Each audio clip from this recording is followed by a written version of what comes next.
আর ভাইরাম, এই কুরবানি ইতিহাস জানতে হলে ইব্রাহিম আলাইহিসসালামের জীবনী জানতে হবে।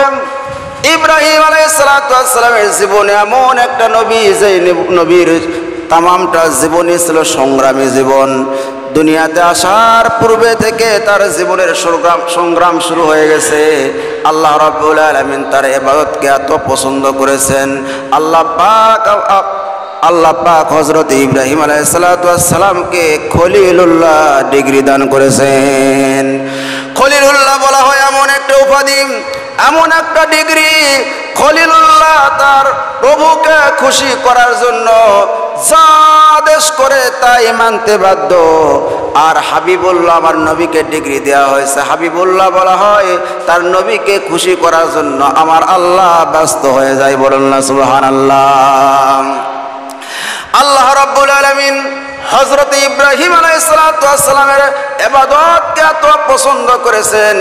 আল্লাহ রাব্বুল আলামিন নবী বিশ্বনবী জনাব মুহাম্মদুর রাসূলুল্লাহ সাল্লাল্লাহু আলাইহি সাল্লাম নবুয়ত পাওয়ার পূর্বে আল্লাহ পাককে বলেছেন, আল্লাহ আমি ইবাদত করব কার? বলে জাতির পিতা ইব্রাহিম খলিলুল্লাহর ধর্মের অনুসরণ করো। বলেন না সুবহানাল্লাহ। ইব্রাহিম আলাইহিসসালাম এমন একজন নবী, বাবেল শহর, বর্তমান ইরাকের বাবেল শহরে হযরত ইব্রাহিম আলাইহিসসালাম জন্মগ্রহণ করেছেন। দুইজন নবী দুনিয়াতে আসার পূর্বেই নবীকে দুনিয়ায় থেকে শেষ করে দেওয়ার জন্য পরিকল্পনা করেছিল। একটা হচ্ছে হযরত ইব্রাহিম খলিলুল্লাহ, আর একটা হচ্ছে হযরত মূসা কালিমুল্লাহ। সেই যুগের বাবেলের বাদশা ছিল নমরুদ। নমরুদ নিজেকে খোদা দাবি করত। সে বলতো আনা রব্বুকুমুল আলা, আমি হচ্ছে সবচাইতে বড় খোদা, আমার চাইতে বড় কোনো খোদা নাই। সেই দেশের লোকেরা নমরুদকে খোদা মেনে নিয়েছিল, নমরুদকে আল্লাহ মেনে নিয়েছিল, স্রষ্টা মেনে নিয়েছিল। সকালবেলা দেশের লোকেরা সকলে এসে নমরুদের কাছে মাথা নত করে কুর্নিশ করে। যে ব্যক্তি নমরুদকে খোদা মনে করে না, সে নাস্তিক, তাকে নাস্তিক মনে করা হয়। আমার ভাইরাম, এক রাত্রিবেলা একটা ঘটনা ঘটে গেল।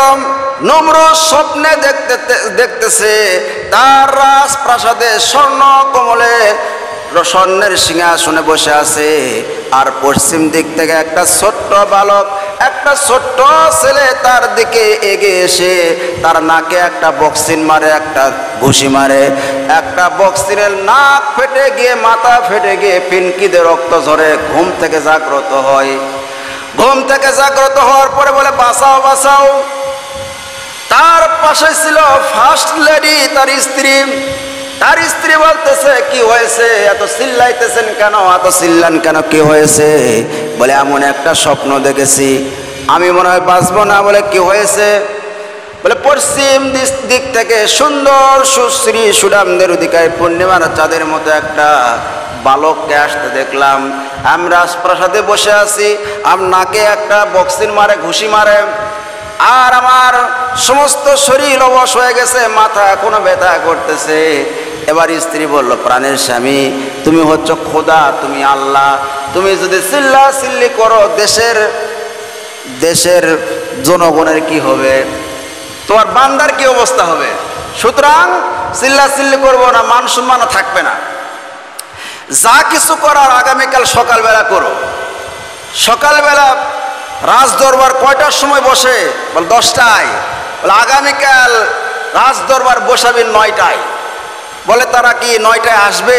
বলে পাগলা ঘন্টি বাজে দিবেন, পাগলা ঘন্টি বাজায় দিবেন, বিপদ সংকেত, তাহলে সবাই আসবে। সকাল 9টার সময় নমরুদ পাগলা ঘন্টি বাজায় দিল।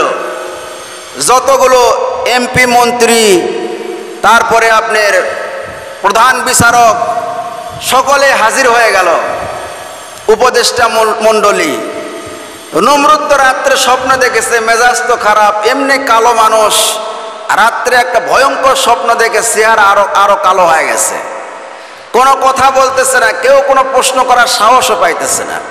এমনি সময় নমরুদ বলতেছে যে আমি রাত্রিবেলা একটা স্বপ্ন দেখেছি। বলে কি স্বপ্ন? বলে এরকম পশ্চিম দিক থেকে সুন্দর সুশ্রী সুনামদের অধিকারী পূর্ণিমার চাঁদের মতো একটা বালক এসে আমার লাকে একটা বক্সিন মারে, ঘুষি মারে, আর আমার লাক ফেটে গিয়ে মাথা ফেটে গিয়ে ফিনকিতে রক্ত ঝরে এবং আমার রাজপ্রাসাদ ভেঙে চুরে চূর্ণ বিচূর্ণ হয়ে যায়। এই কথা বলার সঙ্গে সঙ্গে উপদেষ্টা মণ্ডলী গণক ছিল এবং সেখানে জাদুকরেরা ছিল, তারা বসে পরামর্শ করলো, তারা গণকগিরি শুরু করে দিল। তারা বলতেছে আপনার বাউসরা, আপনার মাথা গরম, এই কারণে আপনি স্বপ্ন দেখেছেন, এই স্বপ্নের কোনো অর্থ নাই। নমরুদ বলতেছে এত মারাত্মক একটা স্বপ্ন দেখলাম, এটা বায়ুচরা স্বপ্ন হতে পারে না, মাথা গরম স্বপ্ন হতে পারে না, এই স্বপ্নের নিশ্চয় একটা অর্থ আছে, বলো তোমরা।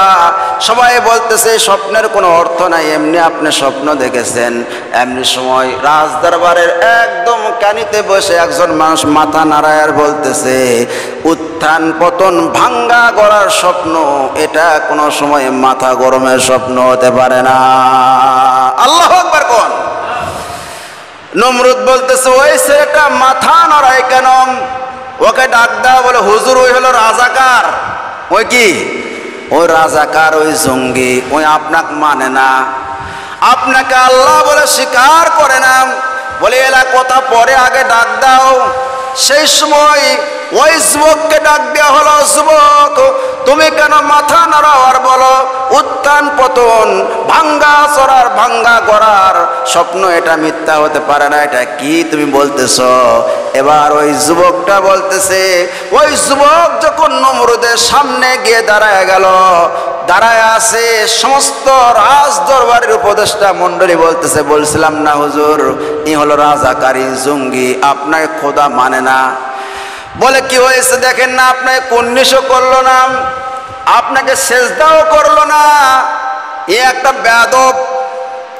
সেই সময় যুবকটা বলেছিল ইনাল হুকমু ইল্লা লিল্লাহ, আল্লাহ পাক ব্যতীত কারো কাছে আমার এই মাথা নত করি না, জিন্দেগিতে কোনোদিন আপনাকে আমি সেজদা করি নাই, করব না, না করার জন্য সংকল্প করেছে। জীবন চলে যাইতে পারে কিন্তু আপনাকে আল্লাহ আমি মানব না।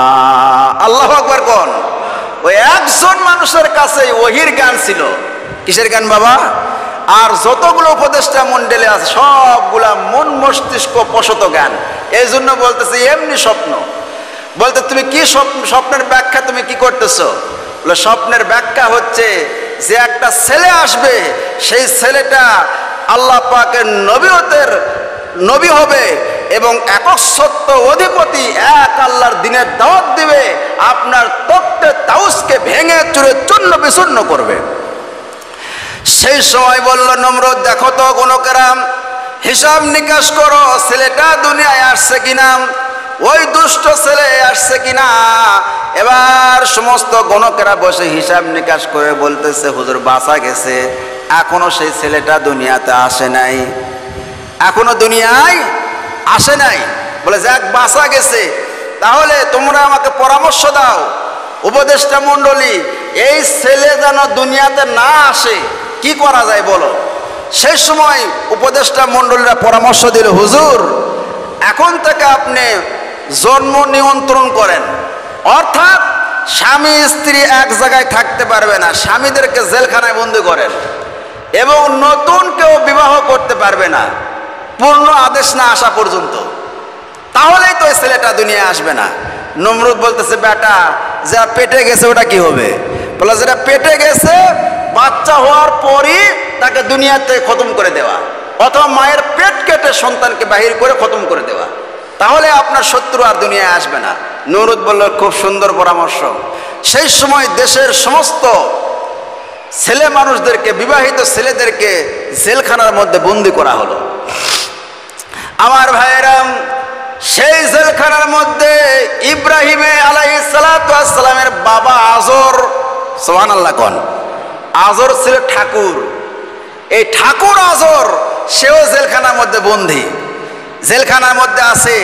রাত্রিবেলা স্বপ্নে দেখতেছে আজর 8 মাস হয়ে গেছে কোনো বাড়িতে আসা নাই, কারণ ওই যে দুষ্ট ছেলে আসবে এই ভয়ে। আজর স্বপ্নে দেখতেছে তার স্ত্রী তার কাছে আসছে, ইনিয়ে বিনিয়ে প্রেম ভালোবাসা নিবেদন করতেছে আর বলতেছে, প্রাণের স্বামী দীর্ঘ 8 মাস হয়ে গেছে আপনি আমার কোনো খবর নেননি, আমি আপনার জন্য রাস্তায় অপেক্ষামান আছি। এবার আজর ঠাকুর ঘুম থেকে জাগ্রত হলো।